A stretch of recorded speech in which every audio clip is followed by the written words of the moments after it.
kú dédé àsìkò yìí ẹ̀yin èèyàn mi. Mo kọ́kùnrin, mo kóbìnrin, mo kí ọmọdé, mo kí àgbàlagbà.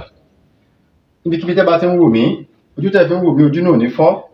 Etí tẹ́ fi ń gbọ́ mi etí náà ò ní di. Korogodo ayé ò ní lù fún gbogbo wa jó. Fáfàní ẹ̀yin tí ẹ ń wò mí ní ìgbà àkọ́kọ́. Orúkọ mi náà ni Dr. Aviz Abolade. Ojú tẹ́ fi ń wò mí ojú náà ò ní fọ́ o. Bá jẹ́ pé àárọ̀ ni ẹ wà, mo kí yín, ẹ káàárọ̀. Tó bá jẹ́ ọ̀sán, ẹ káàsán. Tó bá jẹ́ alẹ́, ẹ káalẹ́.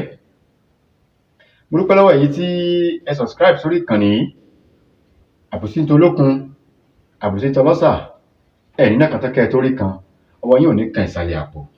Ẹ̀yin tẹ́ ti subscribe, abẹ̀yín, ẹ bá wa subscribe.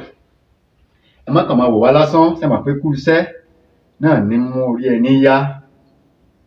Ẹ rí i pé gbogbo tá à ń mú wá fún yín, lẹ́yìn lólùfẹ́ wa, ọ̀tun náà là ń mú wá. Nǹkan tuntun náà là ń mú wá fún yín.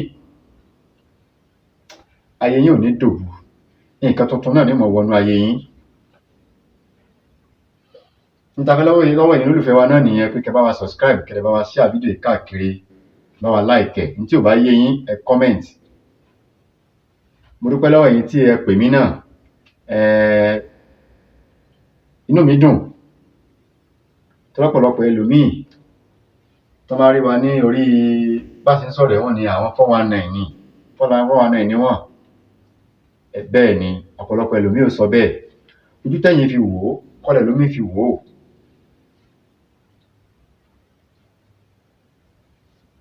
Tẹ́ ẹ jẹ́ kó yé mi pé mo ìṣàlàyé yẹn fún yín náà ló ṣe rí. Ẹ má dúpẹ́ lọ́wọ́ mi. Ọlọ́run ní kẹ́ ẹ dúpẹ́ fún. Ọlọ́run lọ́ba tọ́pẹ́ yẹ.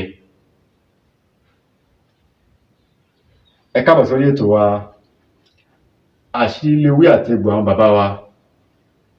Kí mo mú wá fún wa lénìí, ìyẹn ni oògùn ọṣẹ fún ẹni tó mú àmúbọ́, bóyá ọkùnrin ni yálà obìnrin ni. Kí wọ́n lọ máa wá? Ẹ jẹ́ ká lọ wá ewé àgógó ogún. Kò sí lọ́dọ̀ mi bíbà yìí, mi bá fi hàn yín. Ewé àgógó ogún àti ewé ahùn.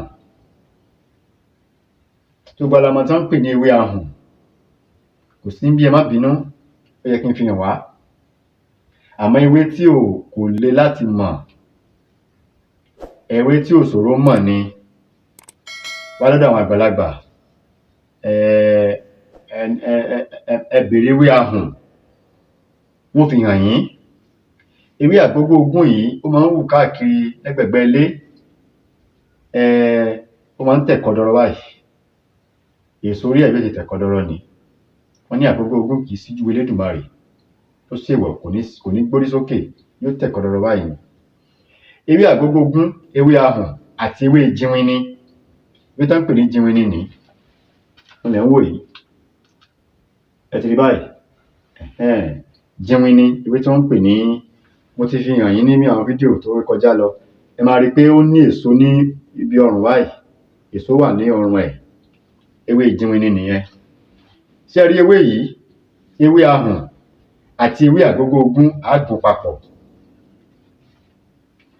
pọ̀ mọ́ ọṣẹ dúdú. A gbọ́dọ̀ fomi sí o. Tó bá jẹ́ pé ọkùnrin la fẹ́ ṣiṣẹ́ yìí fún, ẹni kó lọ ra adìẹ abo tó wù ú, tó fàìn. Tó bá jẹ́ obìnrin náà ni, ẹni kó lọ ra adìẹ akọ tó wù ú fún ẹni kó lọ rà lọ́jà. Tó bá ti wá ra adìẹ yìí, á pa adìẹ yẹn, ẹ̀jẹ̀ adìẹ yẹn láti po ọṣẹ yìí. A gbọ́dọ̀ fomi sọ́ṣẹ yẹn o.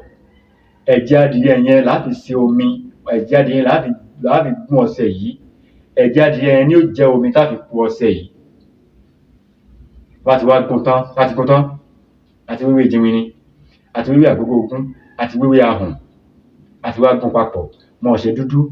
Sátipá adìẹ yẹn, àtipá pé ẹ jẹ́ ká da ẹ̀jẹ̀ adìẹ yẹn ká máa fi gún ọṣẹ yìí. Bá ti wá gún, adìẹ yìí a lè jẹ. Ẹ jẹ́ ká fọ́wọ́n tí ó jẹ́. Ẹ má sọnù. Jíjẹ ni. kò sáburú ń bẹ̀. Ẹni tó kàn ní ọṣẹ yìí nìkan ni ò gbọdọ̀ jẹ́ ń bẹ̀. Ẹ jẹ́ káwa tó kù jẹ́, bẹ́ẹ̀ ni ẹ jẹ́ ká jẹ́, kò waste. Ẹ̀jẹ̀ náà la fẹ́ lò àti orí adìyẹ yẹn. Ó ti yé yín? Tá bá ti pa adìyẹ yẹn sí inú ọṣẹ tá ti gún, ẹ jẹ́ ká tú òwú ọrùn adìyẹ yẹn ká gún mọ́ ọṣẹ. Ẹ jẹ́ ká kó ọṣẹ yẹn tá ti gún tán, ẹ jẹ́ ká kó sínú ike funfun, ike ọlọ́mọrí. Ẹ jẹ́ ká jẹ ọṣẹ yìí láàrin orí adìyẹ yìí. Ẹ jẹ́ ká fi níbi ọrùn ẹ̀ báyìí, ká ní orí nì, ká wá fi ọrùn ẹ̀ ká fi gún inú ọṣẹ yìí kí ibi àgógó rẹ̀ yẹn kó kọjú sókè, ká dé pa.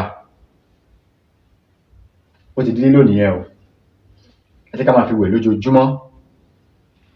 Ẹ jẹ́ ká máa fọṣẹ yìí wẹ̀. N tá fẹ́ k'Ọlọ́run ṣe, Ọlọ́run á ṣe fún ẹni tó ń màmúbọ̀ aya tàbí ọkọ. Kò jù báyẹn lọ. Ẹ má gbàgbé láti subscribe sórí ìkànnì yìí. Ẹ bá mi share fídíò, ẹ bá mi like fídíò yìí.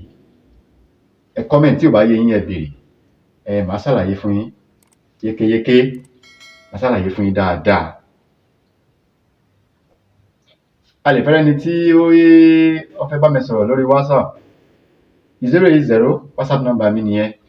080 53 13 31 42. 080 53 13 31 42. Orúkọ mi ò yí padà.